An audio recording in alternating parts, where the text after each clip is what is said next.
প্রথমে হইল গিয়া আমার যে কুরবানি খারার উপরে ওয়াজিব। দেখো কুয়া কুরবানি এমন ব্যক্তির উপরে ওয়াজিব হইব যার গেছে 7.5 তোলা যদি সে খালি সোনা তাকেতে, তো সোনার নিসাব হিসাবে কুরবানি ওয়াজিব হইব। যদি সোনা থাকে না, রুফা তাকেতে 52.5 তোলা অর্থাৎ 612 গ্রাম 35 মিলিগ্রাম অতটুকু রুফা থাকে, তাহলে তার উপরে কুরবানি হইব রুফা হিসাবে। আর যদি সে রুফাও থাকে না, তাহলে দেখা যাইব যে তার কাছে টাকা আসেনি, তো রুফার মূল্য প্রায় মনে করলে 47,000 টাকা।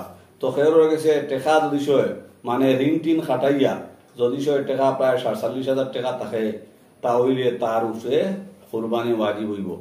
ওরকম যদি সে সেওর গেছে ব্যবসা বাণিজ্য, যেমন ওলা সামানকল আছে যে একটা বেটা বেচার নিয়ত লগে বেচার নিয়তে লইছন, এইরকম সামানকল দোকানের মাল ইত্যাদি যদি থাকে আর ইটার দাম প্রায় 47,000 টাকা হয়ে যায়, তাহলে এনের উপরে কুরবানি ওয়াজিব হইব। এখন মা তৈল গিয়া আপনারা খুব গুরুত্ব সহকারে শুনবা যে এই সব যদি সে 1 লাখ এর গেছে থাকে না একা একা, তাহলে আপনারা হিসাব মিলাইতে লাগবো। মানে সোনা সামান্য আছে, পুরা 7.5 তোলা নাই, তখন সোনায় আর রুফায় মিলাই দিকুয়া, কিবা তো সোনায় বা রুফায় বা টেকায় মিলাই দিকুয়া, কিবা তো দোকানের যে মাল আছে ব্যবসার এই মাল, এই সব মিলাইয়া আরেকটা জিনিস রয়ে গেছে ছাড়া যে বৎসর যেটা জিনিস ব্যবহার হয় না, জরুরত থাকি ফাজিল যে সায় সামান আছে, ও ইটারেও মানে হিসাব আনানি হইব। তো ইটা যদি সে 1,47,000 টাকার হয় না, তাহলে তো ইটার টেকা বা অন্য জিনিসের লগে মিলিয়া, যেমন সোনা বা রুফা ইত্যাদির লগে মিলিয়া কুরবানি ওয়াজিব হইব।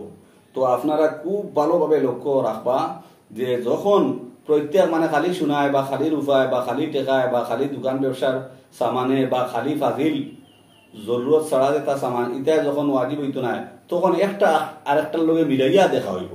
সব মিলিয়া যদি 47,000 টাকার পরিমাণ হয়ে যায়, যে তার মধ্যে কুরবানি ওয়াজিব সব মিলিয়া হয়ে যায়, তাহলে এনের উপরেও কুরবানি ওয়াজিব হয়ে যাব। এখন আমি প্রত্যেক জিনিস বাঙ্গাইয়ার আবার যে আমরা যে বৎসর যে জিনিস বৎসর একবারও ব্যবহার না, এটা হইল গিয়া জরুরত থাকি ফাজিল। কিন্তু যে জিনিস বৎসরের মধ্যে ব্যবহারের প্রায় সময় কোনো সময়, তাহলে এইটা কুরবানির হিসাবের মধ্যে আইতো না। যেমন আমার নিজের বাইক আছে, সাইকেল আছে, নিজের প্রাইভেট কার আছে, নিজের ঘর আছে, ইটা বৎসর যখন ব্যবহারের কাপড় চোপড় যেটা ব্যবহারের, ইটা কুরবানির ওয়াজিব হওয়ার নিসাবর লগে হিসাব আইতো না। আর একটা জিনিস জানিয়ে রাখা, যত জিনিস নিজের রুজি রোজগারের মানে হাতিয়ার আলা জরিয়া, ইটার মধ্যেও কুরবানি আইতো না। যেমন আপনার এপি আছে বা আপনার অটো আছে, ইত্যাদি আপনি রুজি রোজগার কতরা, তো ও ইটার রুজি রোজগার বা একজন মেস্তরির গেছে কিতা আছে, রান্দা টান্দা আছে, ইটার মধ্যে ইটা কুরবানির হিসাবের মধ্যে আইতো না। এমনি মানে আরো জিনিস সকল আছে, যেমন মেশিন টিশিন ইত্যাদি রুজি রোজগার করেন, ইটা যেটা রুজি রোজগারের জরিয়া। যেমন জমিন আছে, জমিনের খেত কৃষি করা হয়, ইটা খেত কৃষি দি নিজের বছর যায়, নিজের বছর জরুরত ইটার দান দুন আয়, তখন এই জমিন কুরবানির হিসাবের মধ্যে আইতো না। কিন্তু যেটা দান দুন আছে, ইটা কিন্তু কুরবানির হিসাবের মধ্যে আইব। ওলা গাড়ি ঘোড়া যেটা দিয়ে রোজগার খতরা, ওটার যে টেকা ওটাও জমাইয়া দেখা হইব যে 47,000 ওয়াইনিয়া না, বাকি গাড়ির দাম ইটা ধরা হইতো না। তো এখন আমরা আলহামদুলিল্লাহ মাসআলা বালা করি বিস্তারিতভাবে নিসাব ব্যাপারে বুঝি লইছি। ইলা খেরর তাকে যেলা আমি কইছি তাহলে কুরবানি ওয়াজিব হইব, ইলা থাকে না তাহলে কুরবানি ওয়াজিব হইতো না। তারপরেও তাই নফল হিসাবে দিলে তাই পারবা। এখন মাসআলা হইল গিয়া যে এক যৌথ ফ্যামিলিত বাবা আসন আরো 5 জন মনে করলে আসন, একটা কি বেশি মনে হইলেও 5 জন উদাহরণস্বরূপ। এখন বাবাই দিবা না ছেলে হলে কুরবানি দিতা, খারার উপরে ওয়াজিব। দেখা যাইব যে বাবাই যদি এই যে বাবার হোটেল সবে খাইতরা রইতরা বাবার হিসাবে চলতরা, আর বাবা খেয়ে টেকার মালিক বানাইছন না যে তুমি কিন্তু মালিক, ইলা যদি বাবায় মালিক হওয়ার অনুমতি দিন না, তাহলে সব তার মালিক বাবা, তখন বাবার উপরে কোরবানি ওয়াজিব হইব। কোনো ছেলেসকলের কাছে আলোকভাবে যদি টেকা টান তাকে দেখুন বাপে অনুমতি দিছন, ইলা তাকে তাহলে এই ছেলের উপরে কোরবানি ওয়াজিব হইব। আচ্ছা, যদি কোনো পরিবারও বাবায় যদি অনুমতি দিলেন ছেলেসকলরে যে তোমার টান যত জমাইবা তোমার টান, তখন যদি ফাঁসো ফুয়া এখানেও থাকুন, বাপর হোটেল হিসাবে এখানেও থাকুন, কিন্তু বাবায় অনুমতি যখন 5 জনকে দিলাইছন আর তাই 5 জন এখানেও থাকুন, যৌথ টেকার হিসাব টিকাস থাকেতে, তখন দেখা যাইব টান টান টাকা জমাইয়া মনে হইলে প্রায় 2.5 লাখ টাকা 2.5 লাখ টাকা তাকেতে সবর টাকা জমাইয়া এক হিসাবে চলতা হিসাবে ও 2.5 লাখ টাকারে 5 জনের উপরে যদি ভাগ করা হয় তখন এক একজনের মানে অংশে প্রায় 50,000 পড়ে যায়। এই কারণে 500 বাইর উপরে কুরবানি ওয়াজিব হইব। এইরকম যদি সে বাবা তা হইল না আর এক যৌথ ফ্যামিলিত বাইনতে মানে সন্তান মানে আপুসি সন্ধি আর মুআহাদা হিসাবে তাই সুলা হিসাবে চলতা যে আমরা যে যত রুজি কর্ম সব এখানো ইলা যদি সে 5 বাই একজনে হবাই থেকে রুজি কতরা হবাই থেকে রুজি কতরা আর সবর হিসাব এক জায়গায় থাকে তাহলেও দেখা যাইব যে যদি সব টাকা জমাইয়া বলা 2.5 লাখ টাকার মতো থাকে এই 2.5 লাখ টাকা ভাগ করলে তো প্রত্যেকের অংশে প্রায় 50,000 টাকা করে আইন তখন প্রত্যেকের উপরে কুরবানি ওয়াজিব হইব। আর যদি দেখা যায় না যখন সমবেত সব একলগে হিসাব নিকাশ কিন্তু সব জমাইয়া মনে হলে টাকা 1.5 লাখ টাকা আছে এই 1.5 লাখ টাকা ভাগ করলে সব বাইর গেছে প্রায় 40 বাইয়ের নিচে আইয়া পড়ে তখন মনে হইল কোনো বাইর উপরে কুরবানি ওয়াজিব হইতো না। আমি টাকার যে হিসাব করি দিয়ার এটা মানে একটা অনুমান হিসাবে করিয়ার আসলে আপনারা চিন্তা করবা যে 52.5 তোলা রুফার যে দাম কত ওখান দেখবা বাজার থেকে রুফার মানে ওজন পরিমাণ হিসাবে হইল গিয়া 612 গ্রাম 35 মিলিগ্রাম এর মূল্য যত হইব তো মোট কথা হইল গিয়া যদি বাইন্তর হিসাব যে একলগে সবর দিয়তা খেতে তো ভাগ করিয়া দেখা যাইব প্রত্যেকের অংশে অতটুকু পরিমাণ আননি যে একটা গিয়া ওয়াজিব হয় আর অতটুকু পরিমাণ খেয়ের অংশ আয় না আর আলোক তান্দান ব্যক্তিগত টাকা থাকে না তাহলে খেয়ের রূপে কুরবানি ওয়াজিব হইতো না। আর যদি সে আলোক তান্দান ব্যক্তিগত থাকে তাহলে প্রত্যেক বাইর রূপে ব্যক্তিগত হিসাবে দেখা যাইব ব্যক্তিগত হিসাবে যে বাইর গেছে নিসাব পুরা মানে জিওইব মাল তারপর টাকা থাকবো এনের রূপে ওয়াজিব হইব যে আলোক হিসাবে ব্যক্তিগত হিসাবে যে কতটা এনের রূপে ওয়াজিব হইতো না যদি কম থাকে। এখন আপনারা আরেক মাসলা বালা করি শুনবা যে একজনে কুরবানি দিতা তানোর উপরে ওয়াজিব হইছে এখন তানোর স্ত্রীর পক্ষ থেকে দিলাইতরা স্ত্রীর উপরে ওয়াজিব না আর ওয়াজিব তো তানোর উপরে বা স্ত্রীরও ওয়াজিব থাকুক বা না থাকুক কিন্তু ওয়াজিব হইছে তানোর উপরে আর তাই স্ত্রীর পক্ষ থেকে দিলাইতরা তখন তানোর নিজের কুরবানি আদায় হইতো না কারণ তানোর উপরে ওয়াজিব হইছে তাই নিজের পক্ষ থেকে দিতে লাগবো।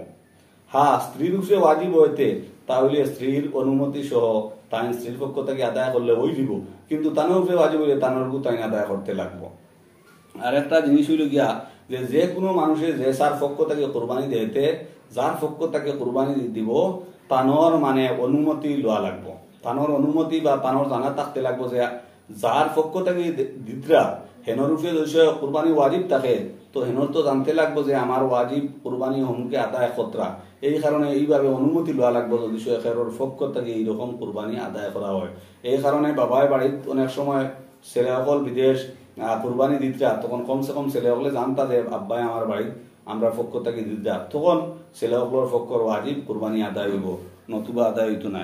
কুরবানির মধ্যে আরেকটা মাছ হইল গিয়া যে সেও যদি কুরবানির মধ্যে শুধু গোশত খাওয়ার নিয়ত রাখে তাহলে কি হইব শুধু গোশত খাওয়ার নিয়তে সেও যদি এইরকম কুরবানির গরুর মধ্যে নিজে শরীক হয় পশুর মধ্যে তাহলে তো তার নিজের কুরবানি হইতো না আর লোকের সঙ্গে যতজন শরিক আসন এরা খেয়ের কুরবানি হইতো না।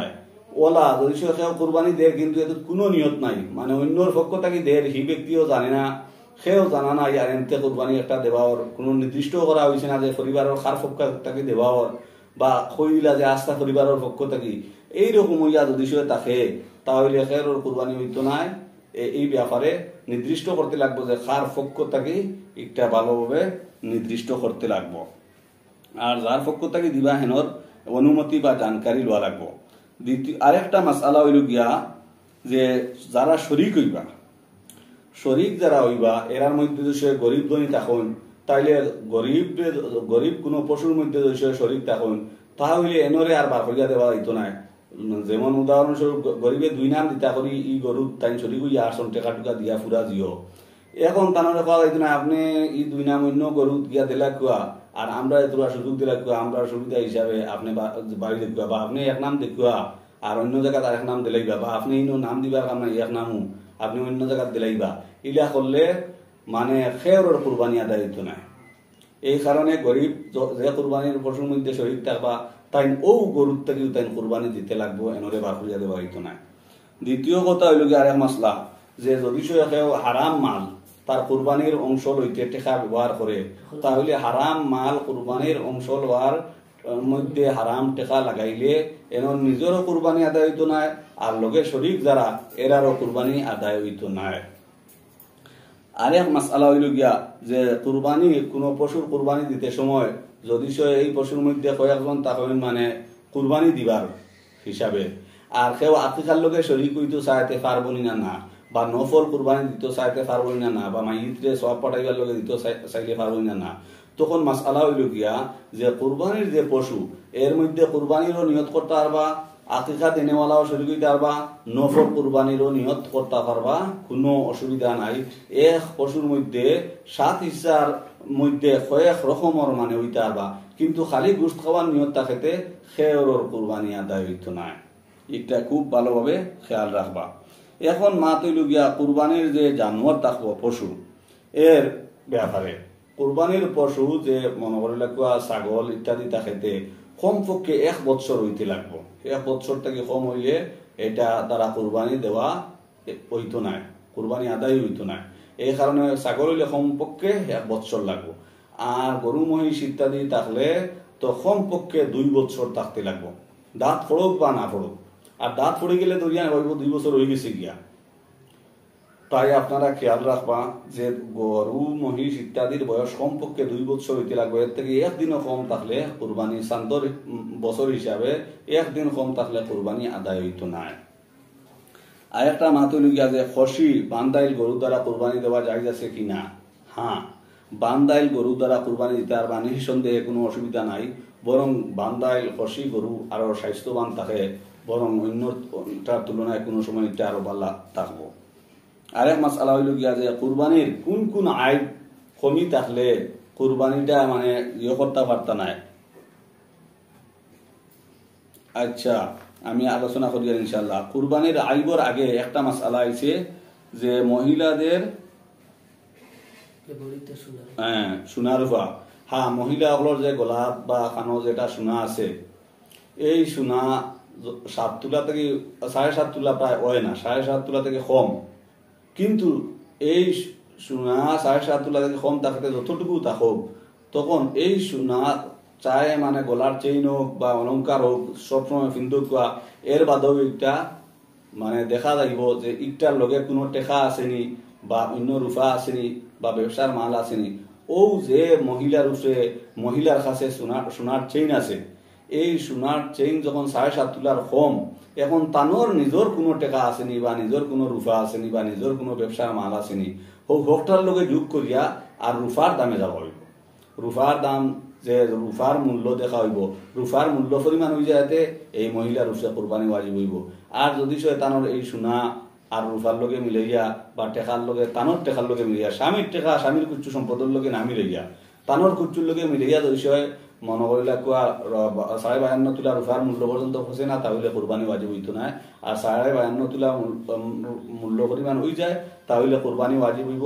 তাই এই সামান থেকে কিছু অংশ বেশিয়াও বা তানোর পক্ষ থেকে স্বামীয়ে দিলে মানে তানোর অনুমতি সহ তাহলে স্বামীয়ে দিলেও তানোর ওয়াজিব আদায় হয়ে যাব, বা তাইনুওয়ালা বা স্বামী সেখান থেকে এই কুরবানি ওয়াজিব কুরবানি আদায়ের লগে খেয়ে গেছে খরচ করা লাগেতে পারবা, বরং খরচ করার চেষ্টা করতা। এখন মা তৈল গিয়া যে কুরবানির পশুর আইব বা কোন জিনিসের কারণে কুরবানি হয় না। দেখো যদি কুরবানির মানে পশুর হিং মনে করলে বাঙ্গা থাকে, চিবাতো একদম থাকে না, তখন দেখা যাইব যে এই হিংটা একদম গুড়ি থেকে ওলা ভাবে উগলিছে নি, যেগুলার কারণে একেবারে মগজ বার হয়ে গেছে নি। যদি মগজ বার হয়ে যায় তাহলে এর দ্বারা কুরবানি হইতো না। আর যদি মগজ ফসে না, এর উফে থাকে খালি হিং নষ্ট হয়, তাহলে এর দ্বারা কুরবানি দেওয়া যাইব। খানোর ব্যাপার হইল গিয়া যদি সে খানোর 1/3 থাকি কম যদি সে ছিদ্র বা খাটা থাকে তাহলে এর দ্বারা কুরবানি দেওয়া যাইব। আর 1/3 পরিমাণ বা এর থেকে বেশি হইয়া থাকে তাহলে এর দ্বারা কুরবানি দেওয়া যাইতো না। লেজ পশুর যদি সয় মানে 1/3 পরিমাণ থেকে কম খাটা থাকে, সিধা থাকে, তাহলে কুরবানি দেওয়া। আর 1/3 থেকে 1/3 পরিমাণ বা এর থেকে বেশি হয়ে যায় তাহলে এর দ্বারা কুরবানি দিতে পারতা নাই। আর এক মাসআলা হইল গিয়া চামড়া।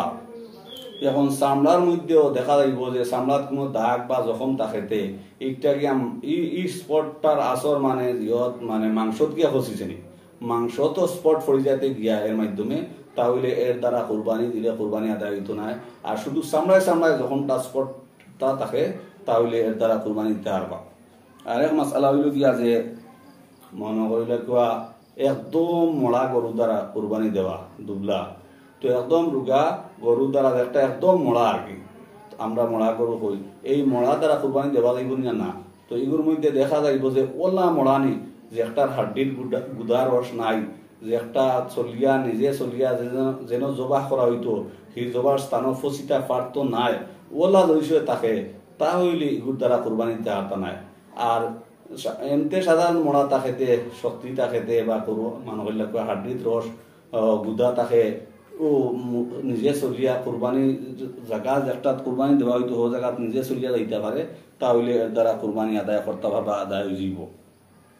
আর গাভিন দ্বারাও কুরবানি দিলে কুরবানি আদায় হয়ে যায়, কোনো অসুবিধা নাই।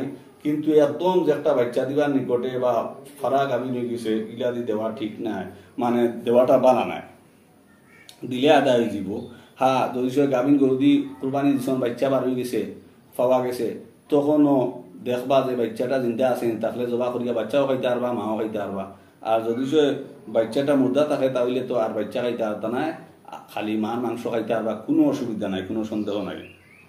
তারপরে মাসালা হইল গিয়া যে কুরবানিটা কোন সময় করতে পারবা।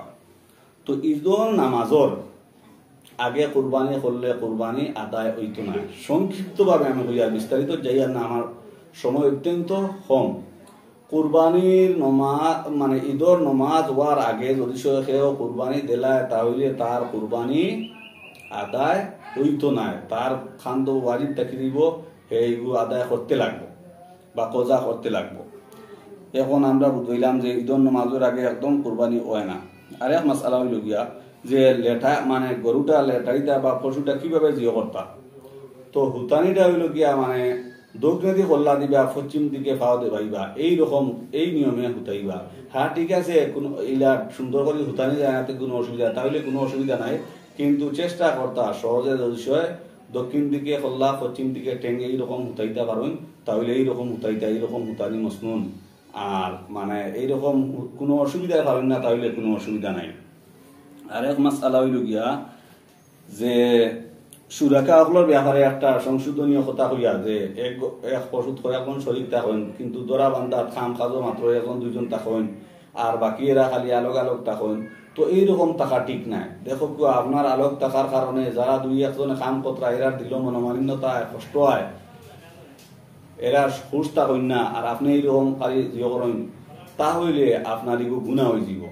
এই কারণে যতজন শরীর থাকবা অতজনে নিজের সাথ দিতা, কিবা তো যারা কাম কতরা এরা মোটামুটি সন্তুষ্ট থাকতো তান্তান না থাকার উপরে, তান্তান না থাকার উপরে অসন্তুষ্ট থাকাতে তারা মনোমালিন্যতা আয়তে যে খালি আমরা করিয়া, তাহলে যদিও কুরবানি আদায় দিব কিন্তু তাই একটা গুণাগার হইতা। এই কারণে এই ব্যাপারে খুব খেয়াল রাখবা। আর এক মাসালা হইল গিয়া যে জবা যখন করবা, এই জবার সময় যে সবর নাম লওয়া লাগবে না না।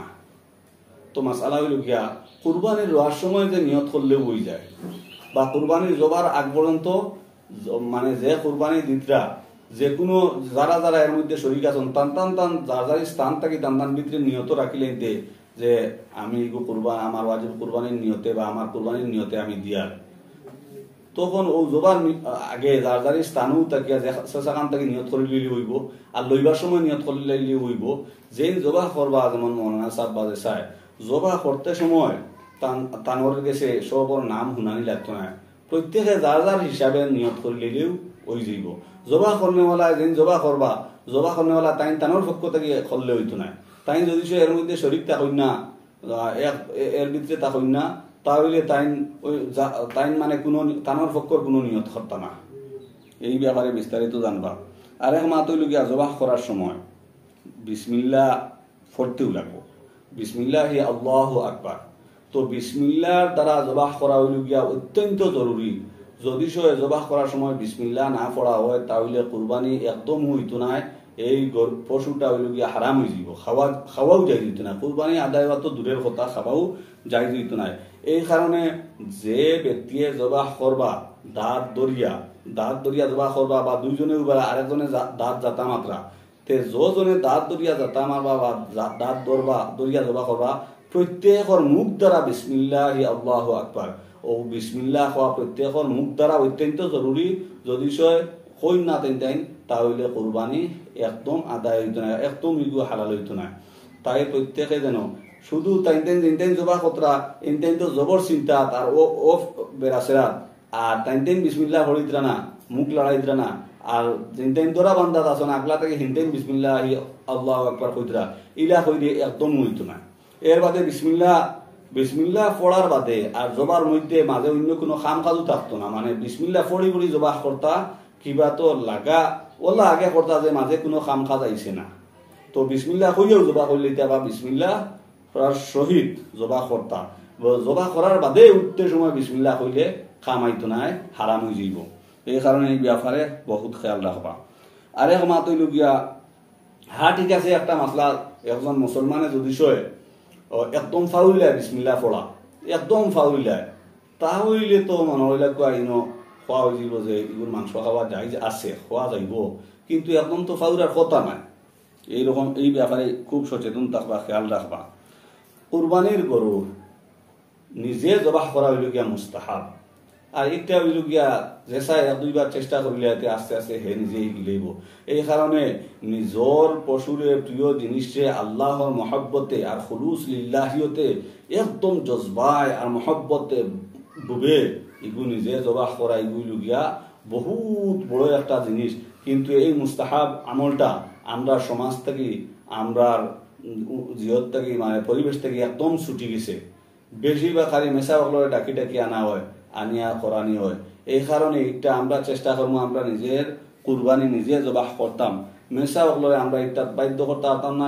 টানটানরে যদি আমরা মানে হইলে এই দিন ফেরেশানি ফেলাই আর তাই নিজে সন্তুষ্ট তা হই না, আর কোনো চাপ করিয়া ইয়া জবা করেন, যদিও জবা হয়ে যাব কুরবানি আদায় হয়ে যাব আপনার, কিন্তু আপনি গুণাগার হইবা। এই ব্যাপারে কোনো চাপ সৃষ্টি করতে পারত না। তাই নিজে জবা কতরা ইমাম সাহেব আইয়া কিন্তু সন্তুষ্ট নয়, অসন্তুষ্টির সহিত তাই চাইতে এই সময় আমি কুরবানি করতাম না বা আমি দেখাম না, তখন এইরকম বাধ্য করা আপনি নিজে গুণাগার হইবা।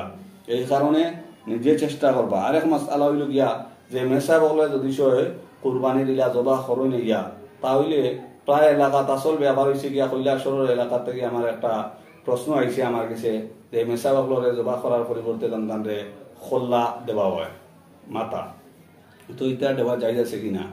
দেখো কুয়া কুরবানির পশুর মধ্যে যে জবাহ করবা এনরে এই পশুর কোনো অংশ থাকি কোনো অঙ্গ এর উজরত বিনিময় হিসাবে কখনো দেওয়া যাইত না। হ্যাঁ ঠিক আছে, ইমাম সাহেবে মেসাবে আইয়া জবাহ করছেন, তানরে আপনারা নিজের পক্ষ থাকি আপনারা টেকা দিতে পারবা, 1000 দিকা 2000 যত চাইন দিতে পারবা, কোনো অসুবিধা নাই। এইভাবে যে কুরবানির পশুর মধ্যে খাম চালাইবা, মানে খালিবা ইত্যাদি করবা, এইটাই দেখা যাইব এই এরার মধ্যে শরিক আসেনি, মানে এই কুরবানির অংশের মধ্যে তানোর অংশ শরিক আসেনি। যদি তানোর অংশ শরিক থাকে তাইনও তার মধ্যে শরিক, আর তাই মনে হইলে কাম কাজ কতটা বেশি অন্য কতটা না, তাই কাম কাজ জানুন হিসাবে এখন তানরে এর মাংস কিছু ফাজিল দেরাইলা বলেন যে আপনি তো বেশি কাম করছেন থোড়া ফাজিল নেই ইলা দেওয়া যাই যেত না। এমনই তানরে মানে টেকাও দিতে পারত না। ইমাম সাহেব বকলরে মেসা বকলরে তো টেকা দিতে পারবা, তানরে টেকাও দিতে পারত না, কারণ এই পশুর তাই নিজে শরীর। এই কারণে এই পশুর এই সব কাম কাজ করার কারণে টাইম টেকা নিলে মানে টাইম টেকা তানরে দেওয়া যাইত না। এই কথা খেয়াল রাখবা।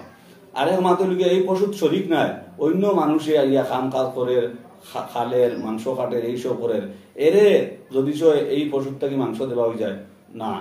যদি এ কাম কাজ করে তাহলে আপনি মাংস দিনতে এর অর্থ বইব গিয়ে এর বিনিময় পরিবর্তে দিতা।